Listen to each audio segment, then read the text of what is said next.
Kemampuan kondisi kesehatan secara mandiri semakin berkembangnya zaman, maka akan semakin mudah berkat kemajuan teknologi sensor dan tampilan digital yang terjangkau. Salah satu perangkat penting yang sering digunakan adalah sensor oximeter yang berfungsi untuk mengukur kadar oksigen dalam darah, SpO2, serta denyut jantung. Sensor ini bekerja dengan prinsip fotoplethysmography, di mana cahaya inframerah dan merah akan dikirimkan melalui jaringan tubuh dan perbedaan penyerapan cahaya digunakan untuk menghitung kadar oksigen, serta detak jantung. Dalam proyek yang ditampilkan pada video ini, sensor oximeter diintegrasikan dengan layar OLED yang akan menampilkan hasil pengukuran secara real time dan mampu menampilkan teks serta grafik meski dalam ukuran yang sangat kecil. Nah, dengan menggabungkan sensor dan tampilan secara langsung, alat ini dapat digunakan tanpa komputer tambahan, menjadikannya praktis untuk digunakan secara portabel. Nah, proyek seperti ini sangat berguna untuk edukasi dan pengembangan perangkat kesehatan sederhana ke depannya, serta dapat menjadi dasar bagi mahasiswa atau yang akan mengambil pengembangan sistem monitoring kesehatan berbasis IoT atau wearable device di masa depan. Pada oximeter sederhana yang kami buat, ini sama seperti oximeter pada umumnya, di mana oximeter ini untuk mengukur kadar oksigen atau SpO2 dan denyut nadi secara non-invasif, di mana non-invasif ini tidak diambil darah secara langsung, namun penggunaannya menggunakan penyerapan cahaya dalam hemoglobin di dalam darah. Dan untuk pengambilannya ini pada umumnya itu diambil pada pembuluh darah kapiler, di mana kita menggunakan ujung jari telunjuk dan akan ditangkap oleh pada sensor tersebut. Dan untuk oximeter ini sangat penting untuk memantau pasien, untuk mengukur detak jantung, kemudian gangguan pernapasan. Selain itu juga pemantauan setelah operasi. Pulse oximeter bekerja berdasarkan prinsip spektrofotometrik, khususnya hukum Lambert-Beer, yang menjelaskan bahwa penyerapan cahaya oleh suatu medium bergantung pada panjang gelombang dan konsentrasi zat yang dilaluinya. Pada alat ini, dua panjang gelombang cahaya yang digunakan adalah cahaya merah dan cahaya inframerah. Hemoglobin teroksigenasi atau HbO2 lebih banyak menyerap cahaya inframerah, sedangkan hemoglobin terdeoksigenasi lebih banyak menyerap cahaya merah. Dengan mendeteksi perbedaan penyerapan cahaya ini pada pembuluh darah arteri, pulse oximeter dapat memperkirakan persentase saturasi oksigen dalam darah. Sensor pulse oximeter biasanya dipasang pada bagian tubuh yang mudah ditembus cahaya dan memiliki sirkulasi darah yang baik, seperti ujung jari, daun telinga, atau kaki pada bayi. Sinyal cahaya yang melewati jaringan akan diterima oleh fotodetektor, kemudian diproses untuk memisahkan komponen denyut arteri dari jaringan statis. Hasil pengolahan ini ditampilkan sebagai nilai SpO2 dan denyut nadi pasien dalam waktu singkat. Penggunaan pulse oximeter penting pada pasien dengan penyakit paru kronis, sleep apnea, atau pasien yang menjalani terapi oksigen. Namun, pulse oximeter tidak lepas dari keterbatasan. Akurasinya dapat menurun pada kondisi perfusi perifer yang buruk, misalnya saat pasien mengalami hipotermia, shock, atau vasokonstriksi. Faktor eksternal lain seperti gerakan berlebih, cahaya sekitar, penggunaan cat kuku, dan pigmen kulit juga dapat mengaruhi hasil pengukuran. Dengan demikian, pulse oximeter merupakan alat yang sangat bermanfaat dalam pemantauan kondisi pasien, tetapi tetap harus digunakan dengan mempertimbangkan prinsip kerja, faktor-faktor pembatas, serta interpretasi hasil yang bijaksana. Nah, selanjutnya kita masuk ke alat dan bahan, proses pembuatan, dan juga hasil demo dari pulse oximeter yang telah kita buat. Yang pertama yaitu tentang alat dan bahan. Untuk alat dan bahan sendiri kita menggunakan Arduino Nano sebagai sistem kontrol yang nantinya diprogram untuk dapat digunakan di sensor.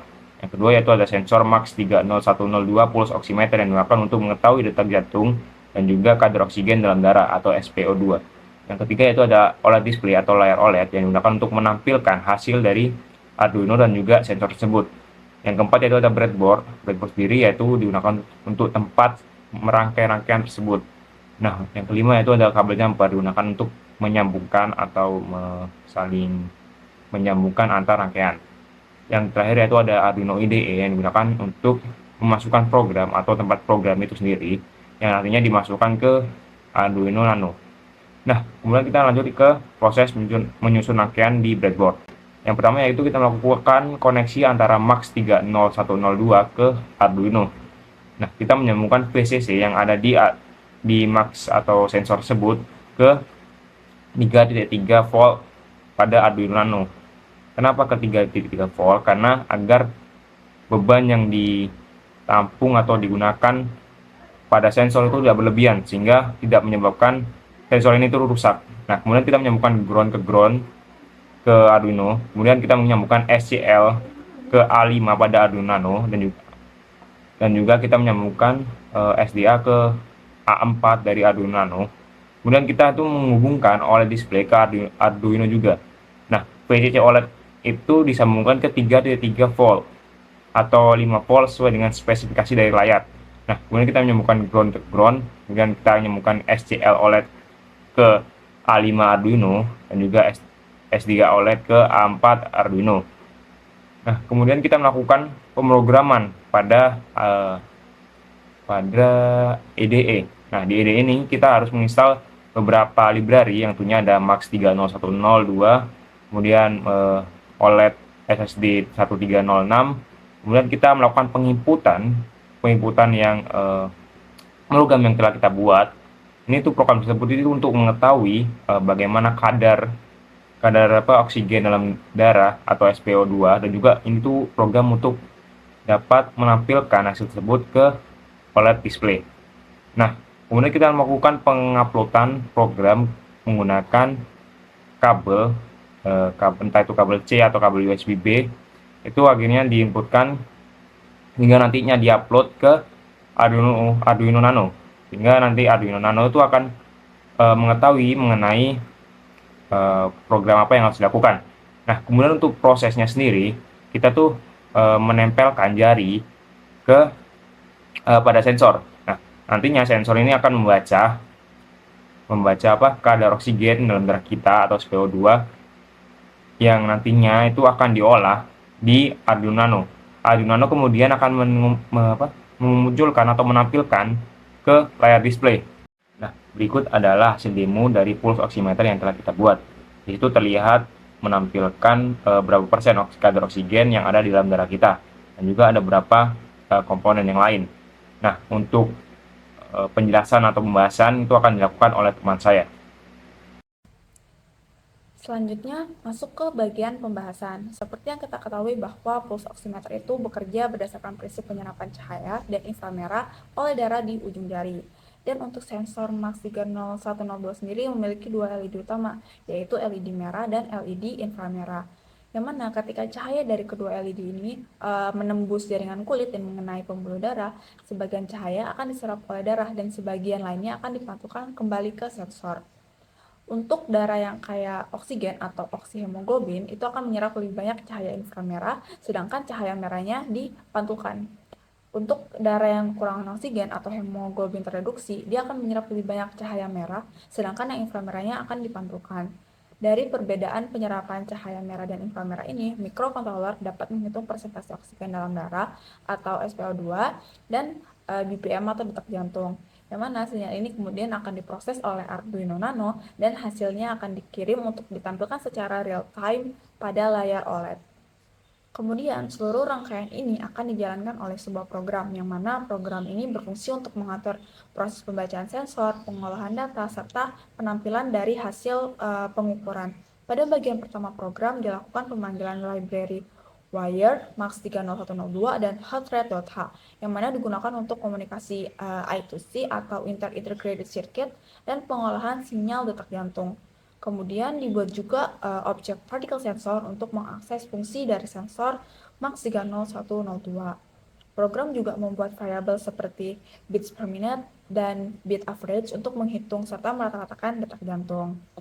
Kemudian pada bagian setup, di sini sensor diinisialisasi menggunakan particle sensor dan bin, di mana jika sensor tidak terdeteksi maka program akan menampilkan pesan error. Selanjutnya, LED merah diatur menggunakan set pulse amplitude rate untuk menentukan intensitas cahaya, sedangkan LED hijau dimatikan karena tidak digunakan. Pada bagian loop, Arduino membaca nilai inframerah menggunakan GetIR, di mana ketika fungsi check for bit dengan parameter IR value itu mendeteksi adanya denyut, maka program akan menghitung jarak waktu antar denyut untuk menentukan nilai BPM. Nilai-nilai ini dirata-ratakan agar hasilnya stabil, kemudian ditampilkan sebagai nilai dari IR atau nilai inframerah, terus BPM, detak jantung, dan juga average BPM, rata-rata BPM. Jika tidak ada jari pada sensor, maka akan muncul pesan no finger. Setelah beberapa kali percobaan dan perbaikan koneksi serta library, rangkaian akhirnya dapat berfungsi dengan baik.